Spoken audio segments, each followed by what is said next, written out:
Hey everyone, super excited to be here with you all the way from West Palm Beach, Florida. I've been here for last 2 weeks attending a Tony Robbins event called Date with Destiny. It's been the most enriching 10 days of my life. And, but I love to stay in touch with you guys, and that's why I love to do my FB Lives even when I'm traveling. So pardon the look behind me, or, I'm calling you from my hotel room. Very excited to be here with all of you and talk about the subject of taking a sneak peek into the mindset of the rich. So what I'm going to do is, I do understand it's 5:30 p.m. and you guys might be at work. So I'll give it in about 10 seconds, 15 seconds for people to log in. And once they do, we'll get started. Right? So if you are logging in already, you can drop in and say a hi so I know who's online. And I can acknowledge your presence. I can acknowledge that you're here with me. And it would be an exciting conversation. We're going to be talking about taking a sneak peek into the mindset of the rich. I think every single person wants to make more money, definitely wants to build a wealth, and definitely wants, a lifestyle that they want to leave, want to lead, and a legacy that they want to leave behind. And, so it's exciting to be here with all of you guys and talk about this subject. It's a little off than the emotional subject I usually talk about, but then I thought, hi Vishal, good to see you here. But I thought that, it'll be exciting to talk about this subject because, it's something that it's close to everybody's heart, money and wealth. And it's a subject that most people would be interested in. So we thought we'll do something different this time. Hi, Hemel. Good to see you here as well. So we'll wait for about a few seconds, and then we'll get started. We do have a lot of people logging in, and I know that, most people watch these videos later. So, if you're going to join in later, a big warm welcome to all of you as well who are going to be watching me a bit later.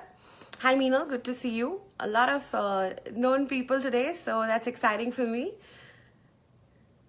I just finished celebrating my 40th birthday yesterday. So, they say life begins at 40. So I'm super excited about that. And that's why I chose a topic about money and wealth, because I think most people, when they get past their 30s, one of their biggest priorities in life is, of course, it's there even when you're younger, but you're thinking more in terms of making money that you can spend.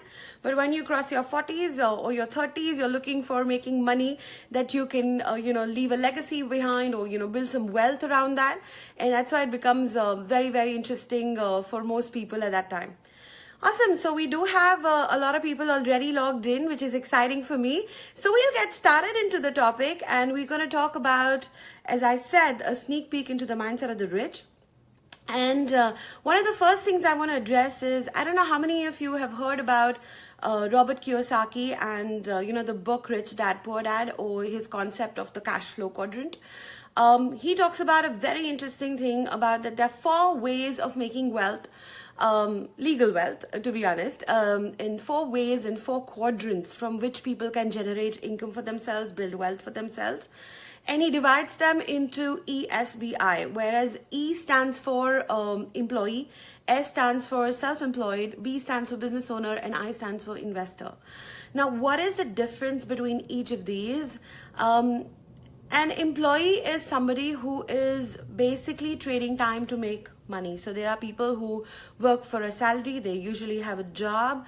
And one of the biggest mindsets they have around that is security and, a sense of security and survival, because they basically want that, there's enough control. They know that if I work for 30 days, on the 31st day, I'm going to have, some kind of money coming into my bank account. So the people who have an employee background, they are more looking to make money through an employment, or a job, and that's how they generate income for themselves. Okay.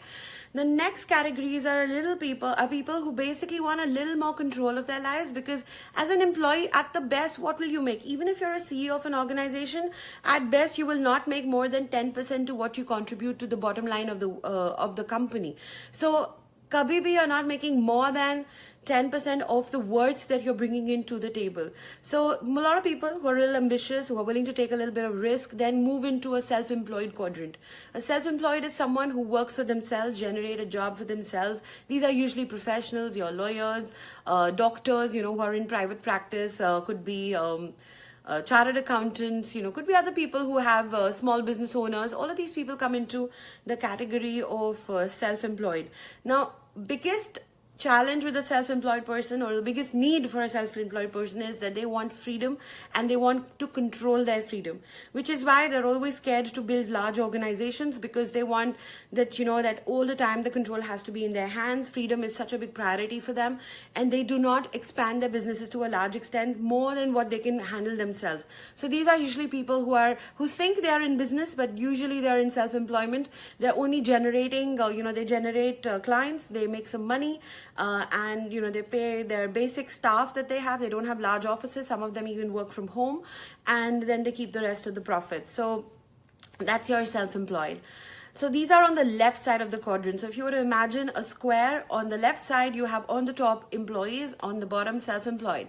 Now let's look at what we have on the right side of the quadrant. So on the right side we have business owners on the top and investors at the bottom. Now business owners are people who basically want to expand their business. Growth is a huge need for them, but they do not want necessarily control of their business, which is why they're willing to kind of build systems. So systems which are not dependent on their physical presence. So as Robert Kiyosaki defines, a business owner is someone who basically can walk out of their business for, let's say, about 3 months, 6 months, and they come back to the business after 6 months gap, and either their business is the same or it has grown. Okay, if that is happening, then you're a business owner. Otherwise, you're still self-employed, because if your business goes down every time you walk out of it, then there's a problem with that. So basically, if you're a business owner, you're gonna, you're willing to walk out of your business. You've built a system which runs on its own, and you make money even while you're sleeping. Okay, so that's what a business owner, a true business owner is. If you look at it, let's look at it. For example, if you have a coffee at a regular, Udupi restaurant, usually you will see the owner sitting on the counter. That's a self-employed person who's running a restaurant, who's serving you coffee.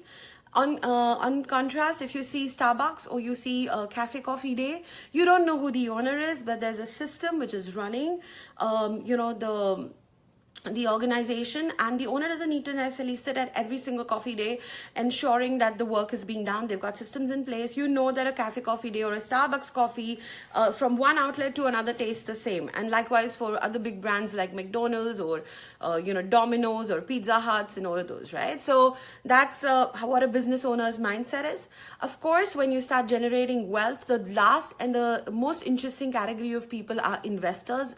Investors are people who make money from money, right? So there are people who are more interested in contributing in the sense of expanding their own wealth as well as wealth of other people. So your venture capitalists come in that sequence.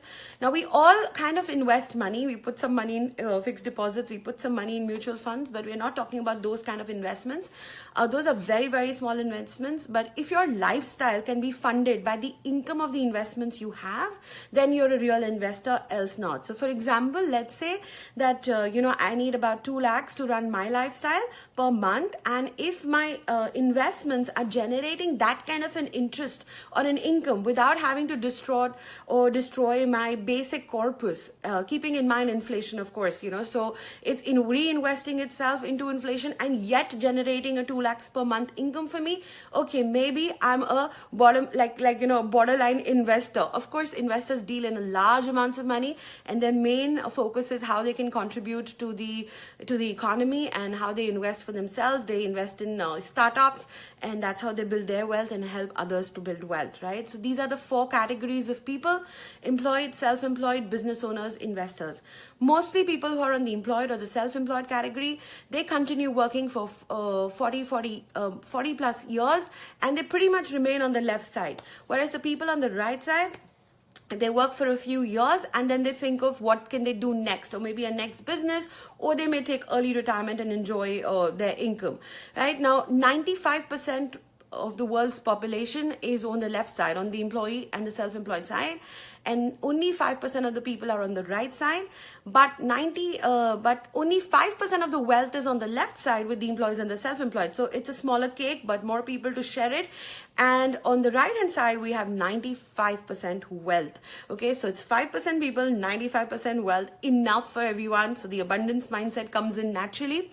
So what's exciting about this is that, you know, if you really sit and think why 95% people are on the ENS side and why only 5% are on the BNI side, it's very simple, because success is hard and it takes a kind of mindset which not everybody is trained in through our schooling. It takes different kind of a thinking. If you realize that, you know, if you look at certain cultural backgrounds that people have, maybe a Gujarati or a Marwari or a Punjabi family, they train their children into business from very, very young ages. You know, they, put them in shops, they give them that experience, that exposure of business. Whereas mostly people who are on the employed and the self-employed side also train their kids that you get a good education, get a good degree, and then you're going to be living happily ever after, which of course is a myth. It never really happens.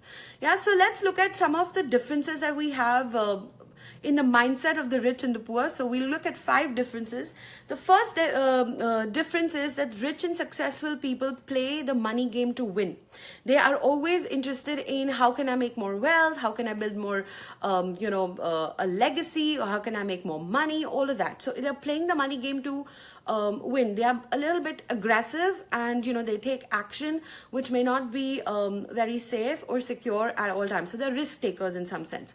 Whereas the poor people or the middle class people, they have a mindset that they play the money game not to lose.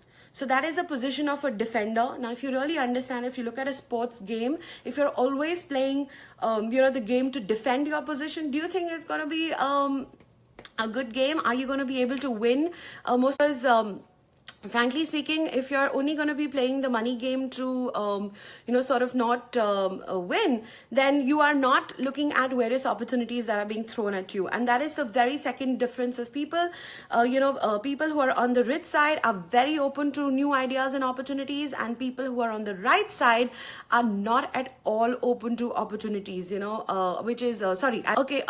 so what I mean to say is that people who are on the poor side or the middle class side do not want to look at new opportunities, are necessarily not open to opportunities. And people who are on the left hand side, on the rich side, are open to looking at new opportunities. Okay. Then people who are on the middle class side, on the left side of the quadrant, are not comfortable with taking ideas from other people.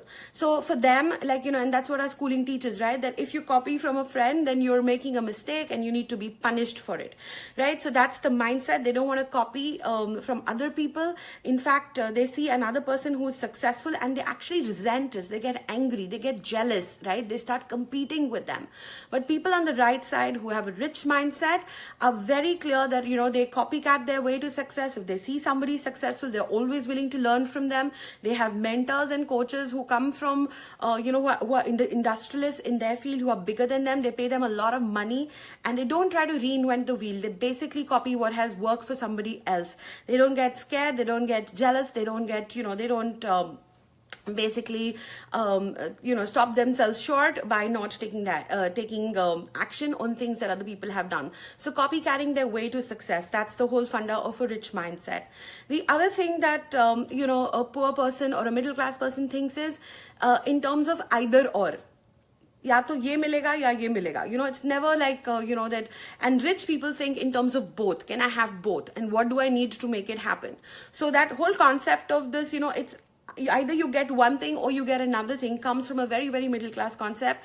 Like, for example, either have time or I have money, or I have money or I have time. But rich people say, how about I get both? I get money, I get rich, and I also have time to enjoy with my family or do the things that I love to do, right? So they think in terms of both.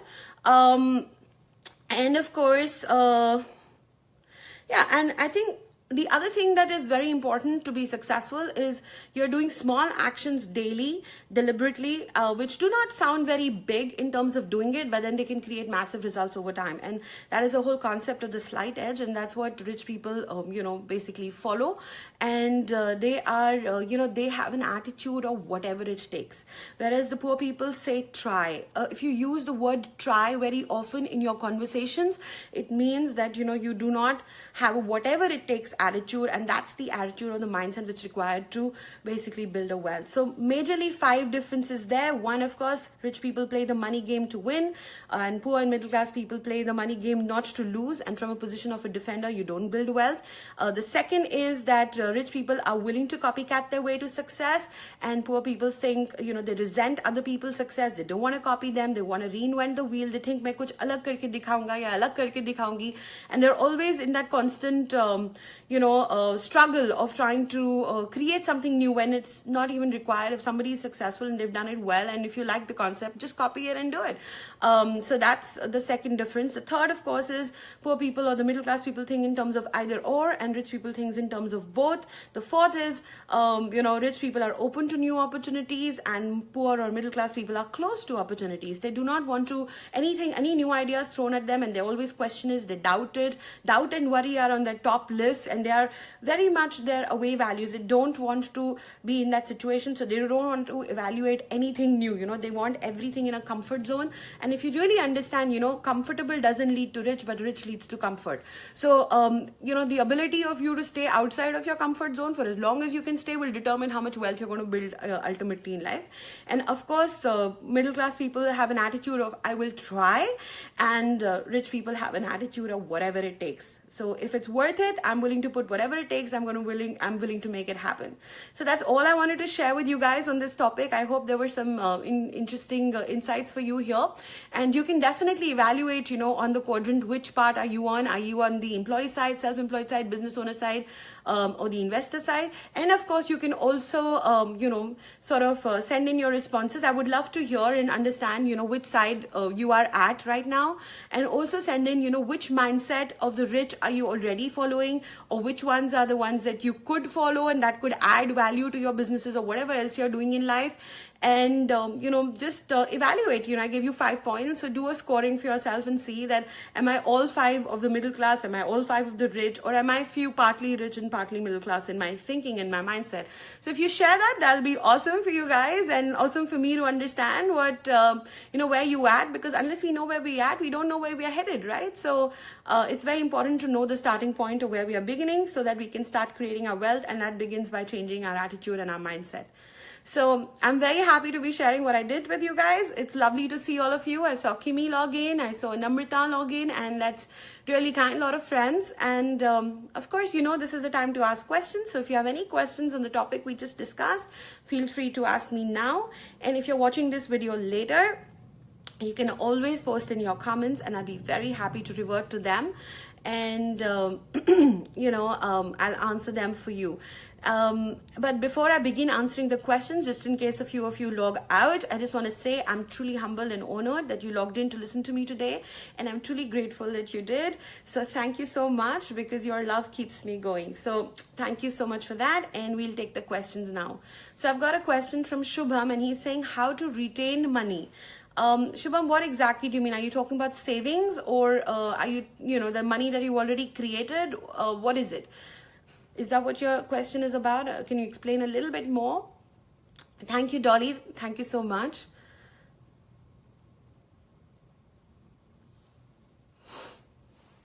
While we're waiting for Shubham to answer exactly what he's looking for, I will see if anybody else has any questions, or a big thank you to everyone, starting who logged in, who will log in later. And excited to be here with you guys as always.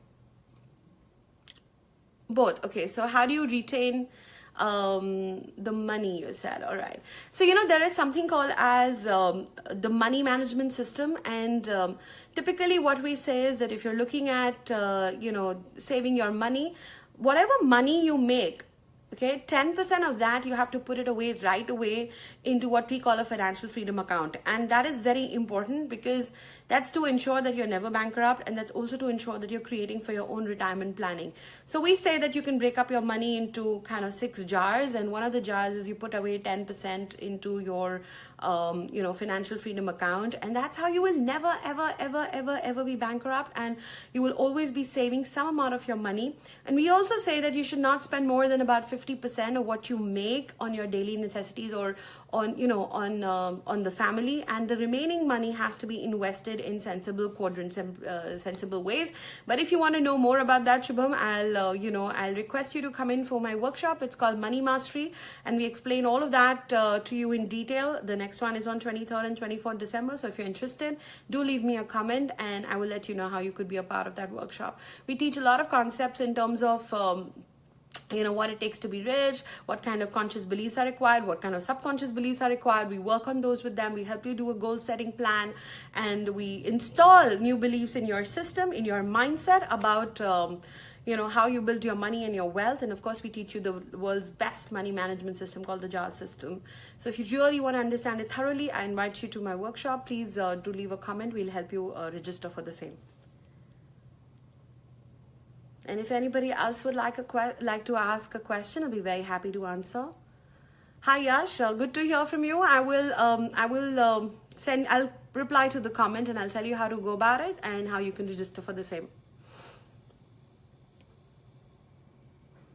It'll be nice if you can actually leave me your phone number so I can message you. Since I'm in the US, my WhatsApp is working and I'll be able to message you from here on the WhatsApp if you can just leave me your number in the comment section. So I'm pretty much done, unless anybody else has a question. I would yes, the workshop is in English, Shubham. It's Hindi and English mix, so you'll be fine. Don't worry about the language. Hindi और English mix रहेगा, so आप उसकी चिंता नहीं करिए. Awesome. So I'm pretty much done here. Yes, you can message. You can send on Messenger as well, Yash. That's fine. So as far as I'm concerned, I'm done here today. A big thank you to all of you who logged in to watch me live, and a big thank you to every single person who's we're gonna be logging in later to watch this. Thank you so much, and God bless you. Have an awesome evening ahead. Bye bye.